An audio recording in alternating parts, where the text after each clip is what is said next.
پنجاب کی سیاست کتنی متحرک ہوتی نظر آ رہی ہے تقریباً، کیونکہ گورنر صاحب نے کہہ دیا تو میرا خیال ہے کہ ان کے پاس ٹھیک انفارمیشن ہوگی. مریم صاحبہ ایک ہفتے میں پاکستان پہنچ رہی ہیں، نواز شریف صاحب ایک مہینے میں. کیا لگ رہا ہے آپ کو کتنی موٹیویٹڈ ہو جائے گی پنجاب کی سیاست؟ دیکھیے ہم نے پہلے بھی ایک دفعہ پروگرام میں بات کی تھی، بلکہ پچھلے پروگرام میں بات کی تھی کہ اگر انیکٹیو رہتی ہے پاکستان مسلم لیگ اسی طرح سے جس طرح وہ ہے تو پھر تو ان کی فیٹ بھی سیل ہونے میں زیادہ دیر نہیں ہے.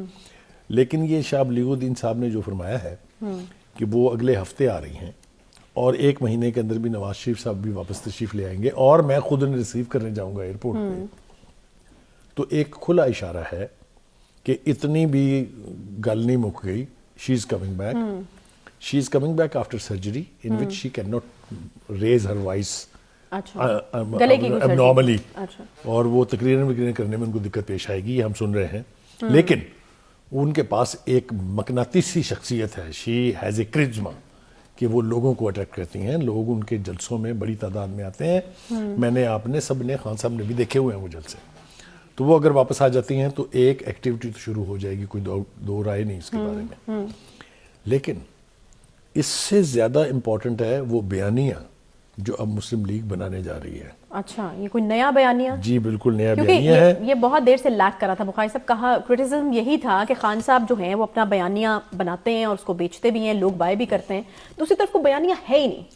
دیکھیے اب جو بیانیہ بن رہا ہے اس کا ٹارگٹ ہے جناب باجوہ، عمران خان، فیض حمید، ثاقب نثار اور آصف سعید کھوسا. اچھا.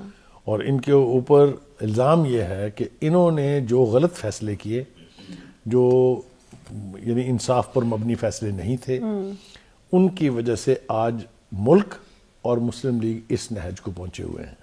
اچھا. یہ بیانیہ پیس میل میں تو ہم نے سنا، لیکن پارٹی کے ایک موقف کے طور پر، پارٹی کے ایک بیانیے کے طور پر اگر فارمولیٹ ہوتا ہے اور لانچ ہوتا ہے تو اس میں جان بہت ہے. اس لیے کہ جتنے بھی کریکٹرز کے اندر ہیں ان سب کا کوئی نہ کوئی نیگیٹو رول رہا ہے. دو رائے نہیں ہے اس کے بارے میں. ہم تفصیل میں جا سکتے ہیں، اگر کوئی چیلنج کرے گا کہ جناب ایدا قصور دسو میں دس دیں گا، اور باقاعدہ آپ کو ویلڈ پوائنٹس کے ساتھ بتاؤں گا کہ یہ قصور ہے ان کا. کیونکہ ثاقب نثار صاحب کی چیف جسٹس شپ میں اور آصف سعید کھوسا کی جو فیصلے ہوئے وہ غیر منطقی تھے. کچھ ایسے فیصلے تھے جن پر جو سینئر جورسٹس ہیں، جو فارمر ریٹائرڈ ججز ہیں، انہوں نے کہا ہم دیکھنا چاہتے ہیں کہ وہ کون سا جج نے فیصلہ دیا ہے. مثال کے طور پہ اقامہ والا فیصلہ، پناما سے بات شروع ہوئی کرپشن سے، اور اقامہ پہ مک گئی. آ کے آپ مجھے بتائیں دنیا میں کبھی یہ ہوا ہے؟ پھر مجھے آپ یہ بتائیں کبھی دنیا میں یہ ہوا ہے کہ ایک جے آئی ٹی بنی ہو اور اس کے اوپر ایک نگران جج مقرر ہوا ہو؟ یہ فیصلے تھے.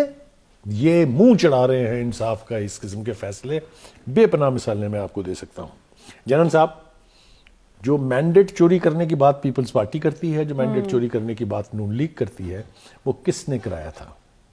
وہ اس وقت کی اسٹیبلشمنٹ میں کرایا تھا. اور اس وقت کی اسٹیبلشمنٹ کا ہیڈ کون تھا؟ وہ جنرل باجوہ تھے. جنرل باجوہ صاحب نے جس طرح بی ٹی آر سسٹم بند کرایا، جس طرح پولیٹیکل ایجنٹس کو باہر اٹھا کے پھینکا گیا، جس طریقے سے 4 دن رزلٹ روکے گئے، وہ لوگ جو شام کو رات کو 12 بجے پی ٹی آئی کے لوگ، میں نام لے سکتا ہوں اگر ضرورت پیش آئی تو، انہوں نے کہا کہ یار ہم ہار گئے الیکشن، میں لگا ہوں سونے. اور وہ صبح جب اناؤنسمنٹ ہوتی ہے تو وہ جیتے ہوئے ہوتے ہیں 25 ہزار کی لیڈ سے. یہ معجزے کہاں ہوتے ہیں؟ یہ معجزے ہوئے سارے. صحیح ہے. ٹھیک ہے بخاری صاحب، آپ نے بالکل بتا دیا کہ یہ بیانیہ نون لیگ جو ہے وہ بنانے کی کوشش کرے گی. لیکن سوال یہاں پر یہ ہے کہ اس وقت جس طرح کے حالات ہیں ملک میں، مہنگائی جو ہے وہ اندھا دھند ہے، عوام کو اس وقت صرف چاہیے تو ریلیف چاہیے. آپ کو لگتا ہے کہ اس بیانیے کو لے کر کے کوئی فائدہ ہوگا یا بنا کر کے فائدہ ہوگا، یا لوگ اس وقت اس بیانیے کو بائی کریں گے جب تک کہ ان کو کوئی ریلیف نہیں ملتا؟ دیکھیے گزارش یہ ہے کہ مہنگائی کے بارے میں کوئی ڈیفنس نہیں ہے. کوئی شخص مہنگائی کو ڈیفینڈ نہیں کر سکتا، کم از کم میں آپ تو نہیں کر سکتے. کیونکہ مہنگائی ہے، لوگوں کی چیخیں نکل رہی ہیں، آٹے کا کرائسس ہے، بحران ہے، دالیں کہاں پہنچ رہی ہیں. مرغی جو آپ اور میں 180 روپے کلو لیا کرتے تھے، وہ 800 روپے کلو پہنچنے والی 680 پر تو پہنچ گئی ہوئی ہے.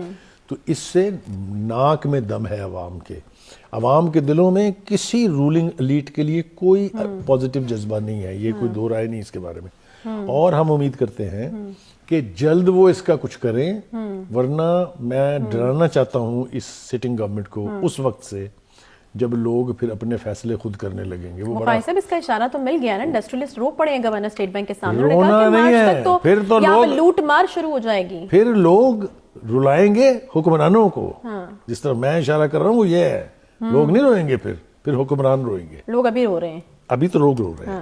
تو ایک تو اس کا ازالہ فوری طور پہ اگر نہ ہوا تو اس کا نقصان ہمیشہ سٹنگ رجیم کو ہوتا ہے.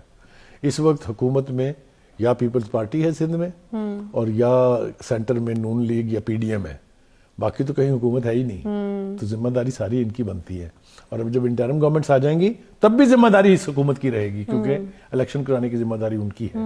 الیکشنز میں ایشوز آئیں گے، اور قیمتوں کا ایشو، مہنگائی کا ایشو، ڈالر کی قیمت، پٹرول کی قیمت، دالوں کی قیمت، یہ سب کچھ گلے پڑے گا حکومت کے، بتا رہا ہوں آپ کو.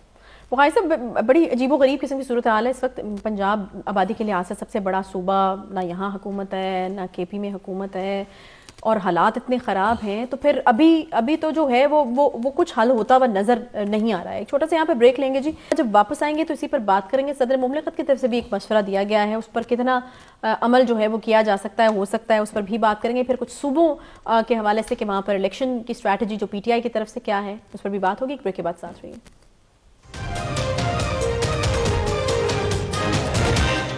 YouTube پر گوگلی نیوز دیکھنے کے لیے youtube.com کی سرچ بار میں googly news T V type کریں. گوگلی نیوز کے پیج پر سرخ رنگ کے سبسکرپشن والے بٹن پر کلک کرنا نہ بھولیے. YouTube پیج پر اپلوڈ ہونے والی ویڈیوز سے باخبر رہنے کے لیے بیل آئیکن پر کلک کیجیے. آپ کو ہر نئی ویڈیو کے بارے میں نوٹیفیکیشن موصول ہو جائے گا.